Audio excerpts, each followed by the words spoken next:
Ya, oke. Jadi sebelum kita lanjut ke videonya atau ke pembahasannya, di sini saya mengingatkan jika kalian mendengar suara hujan, nah jadi saya merecord ini sedang hujan di luar.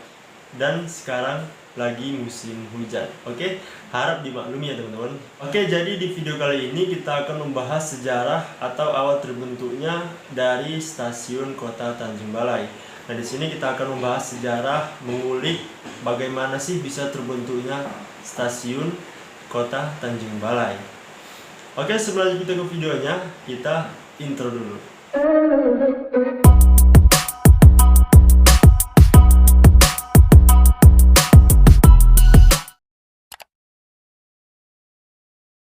Salah satu bangunan peninggalan kolonial Belanda di Tanjung Balai adalah stasiun kereta api Tanjung Balai yang terletak di Jalan Letjen Suprapto atau di depan pajak stasiun ya teman-teman jika kalian orang Tanjung Balai.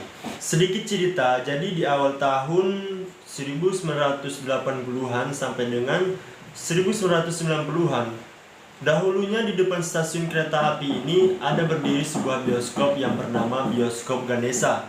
Bioskop ini umumnya hampir setiap malam hanya memutarkan film Hindustan saja. Pemiliknya adalah seorang pengusaha keturunan India, dan juga di kota ini ia juga memiliki bioskop Garuda yang ada di Jalan Cokro Aminoto Tanjung Balai atau di pusat kota.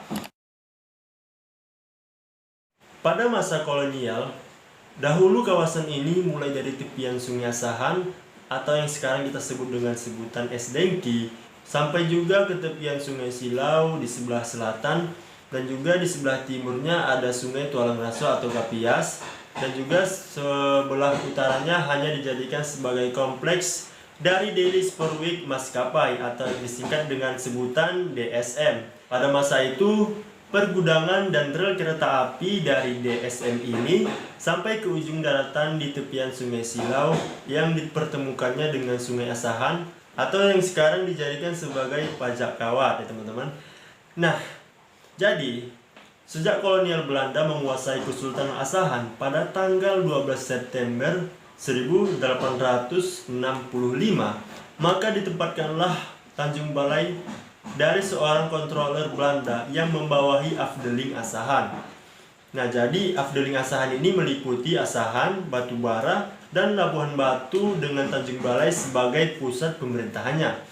Nah, jadi kemudian setelah pihak Belanda mengadakan konsesi dengan pihak Kesultanan Asahan dalam mengembangkan ekspansi perkebunannya di Sumatera Timur, atau juga setelah berhasil dengan bisnis perkebunan tembakau Delhinya di Delhi dan juga di Serdang. Lalu, pihak kolonial mendatangkan para investor Eropa dan Amerika untuk membuka perkebunan di tiga daerah ini. Nah, kepada para investor, oleh kolonial Belanda dibebankan kewajiban untuk membayar segala sesuatu dalam mendukung bisnis mereka untuk menguasai pasar kebutuhan internasional. Di antaranya adalah pembangunan infrastruktur transport darat atau seperti jalan, jembatan, rel kereta api, dan juga stasiun. Begitu juga dengan pelabuhan laut untuk mengirimkan barang-barang hasil perkebunan itu. Semua sudah diperhitungkan oleh kolonial Belanda termasuk operasional dan perawatannya. Nah, kepada pihak Kesultanan Asahan itu sendiri diberi uang konsesi setiap tahunnya serta dibangunkan sebuah istana Kesultanan Asahan. Nah, jadi semenjak konsesi perkebunan itu, mulailah dibangun di Asahan dan juga Tanjung Balai, yaitu jalan raya dan juga jembatan. Begitu pula rel kereta api yang terkoneksi menuju Delhi atau Medan yang lebih dahulu dibangun.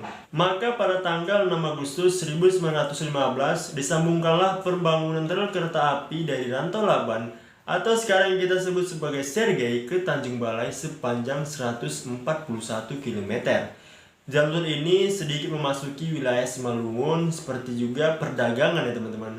Nah, jadi tahun berikutnya DSM ini membangun pula jalur ke Pematang Siantar. Jalur antara ke Asahan dan ke Simalungun itu berpisah di stasiun Tebing Tinggi. Nah, jadi kemudian pada tanggal 1 Februari 1918, jalur rel DSM ini sampai ke Pelabuhan Laut Teluk Nibung. Nah, jadi di Teluk Nibung itu dulu ada sebuah stasiun kereta api. Nah, jadi fungsinya ke stasiun Teluk Nibung itu hanya saja fungsinya sebagai mengangkut barang-barang hasil tembakau Deli ya teman-teman. Nah, jadi setiap pembangunan mempunyai perhitungan setiap detailnya. Survei dan kajian menjadi landasan mereka.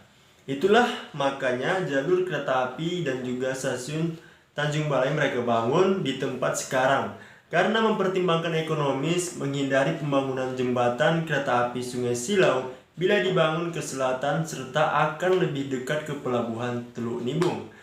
Di samping kawasan itu masih sepi dari pemukiman penduduk. Nah, jadi kala itu penduduk hanya mendiami sekitar tepian Sungai Asahan saja. Karena banyak masyarakat kota Tanjung Balai kala itu yang berprofesi sebagai nelayan. Beberapa tahun setelah agresi Belanda pada tahun 1947 dan juga 1948, kemudian pada tahun 1955, resmilah DSM ini diserahkan kepada Indonesia dan beralih menjadi Perkeretaapian Indonesia. Disebabkan karena situasi yang masih belum kondusif serta adanya pemberontakan atau PKI dan juga revolusi sosial Sumatera Timur yang berimbas pula pada Tanjung Balai. Nah, jadi di masa itu banyak aset-aset pihak Belanda yang diperebutkan untuk dikuasai oleh organisasi-organisasi atau partai-partai dan juga pengusaha-pengusaha setempat. Keadaan yang seakan tanpa pemerintahan ini menimbulkan keberanian pula sebagian penduduk untuk menjarahi lahan-lahan komplek DSM ini. Nah, jadi sejak saat itu ramailah kawasan ini dihuni oleh sebagian penduduk yang belum memiliki tanah. Inilah cikal bakal terbukanya kampung baru di Tanjung Balai.